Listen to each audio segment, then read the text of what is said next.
Եվ ինչ եք ակնկալում, հա, արդյոք այս ամեն ինչը ինչ-որ փոփոխություն կարող է այնուամենայնիվ առաջացնել կամ ինչ-որ զսպող դեր ունենալ իշխանության համար։ Գիտեք, Տիկին Միքայելյան, այդ հարցը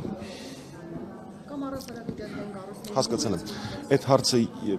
իմ համար մի փոքր կոռեկտ հարց չի, որովհետև եթե փորձենք որևէ գործողություն անելուց առաջ չափել, իսկ ինչքան է հավանականությունը դրա հաջողության, ապա շատ ավելի քիչ գործողություններ կարվեն։ Այսպիսի տրամաբանություն կա իմ համար։ Եթե ոչինչ չանենք, հաստատ ոչ մի արդյունք չի լինի։ Եթե անենք այն ամենը, ինչ կարող ենք ու մի քիչ էլ ավել, կա հավանականություն, որ կարողանանք ինչ-որ արդյունքի հասնել։ Քաբանտարկյալների հարցը չի կարող մոռացության մատնվել, դա պետք է լինի top 1 թեմաներից մեկը, յուրաքանչյուր անգամ մեր միջազգային գործընկերների հետ հանդիպումների ժամանակ մեր առջև շատ բարդ խնդիր է առաջանում ֆիքսված ժամանակահատվածում հասցնել եւ խոսել Հայաստանի անվտանգային խնդիրներից եւ Բաքվում պահվող մեր գերիներից եւ Հայաստանում